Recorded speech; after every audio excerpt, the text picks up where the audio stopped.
JavaScript cookies are small text files that are stored on the client's computer. These files are useful for several purposes, including user authentication, where the website remembers who you are, storing user preferences, such as theme or language settings, tracking user behavior, which helps in understanding how users interact with the site, and managing session data to keep track of a user's visit.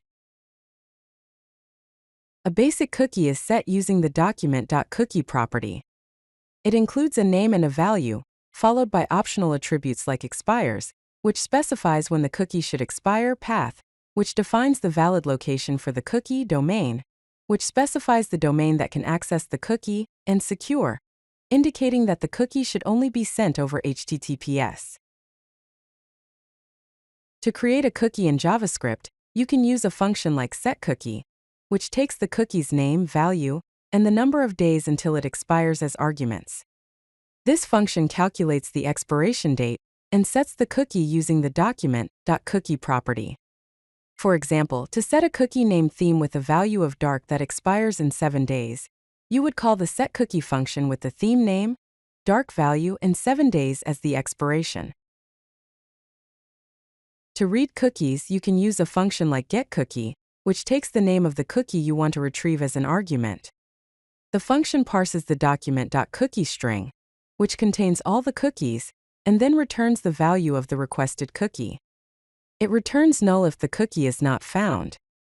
It is important to note that all cookies are stored in document.cookie as a single string, where each cookie is separated by a semicolon and a space. You must parse this string to get the value of the specific cookie that you want. Updating a cookie is similar to creating one. You can overwrite an existing cookie by simply setting a new cookie with the same name. When updating, be sure to maintain the same path and domain to ensure the update works properly. When creating or updating cookies, it's a good practice to use encode URI component to handle special characters. Additionally, when updating, it's important to be mindful of the existing options of the cookie. For example, you can use the update cookie function, which sets the updated cookie with the given name, value, and options, including secure option for HTTPS only, and the expiry date. To delete a cookie, you can use a function like deleteCookie. This function sets the cookie's expiration date to a past date, effectively removing it. To ensure successful deletion, it is very important to match the exact path and domain of the cookie you want to delete. If you want to clear all cookies, you can use the clear all cookies function.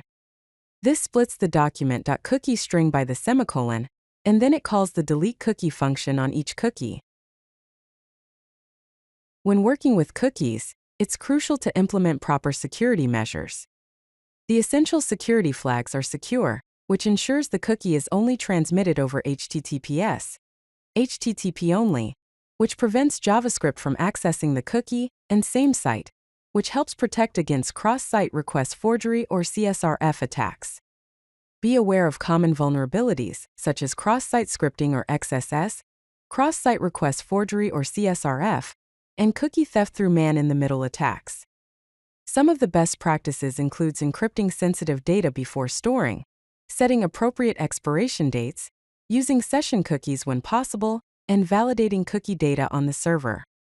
You can set secure cookies using a function which sets the secure, HttpOnly, and SameSite flags. Cookies have limitations. They are limited to 4 kilobytes in size per cookie, and about 100 cookies per domain. There are also security concerns with cross-site tracking and cross-site request forgery attacks. Cookies are also sent with every HTTP request, which can impact performance.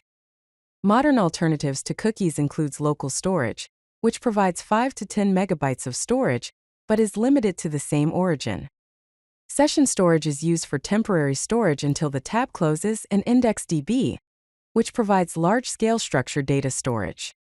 A comparison between cookies, local storage, and IndexedDB shows that local storage has more capacity than cookies, while IndexedDB has the most capacity. Cookies have the ability to have custom expiry, while local storage does not expire, and IndexedDB also has custom expiry. Both cookies and local storage have simple APIs, while IndexedDB has a complex API. Cookies are sent with HTTP headers, while local storage and IndexedDB are not.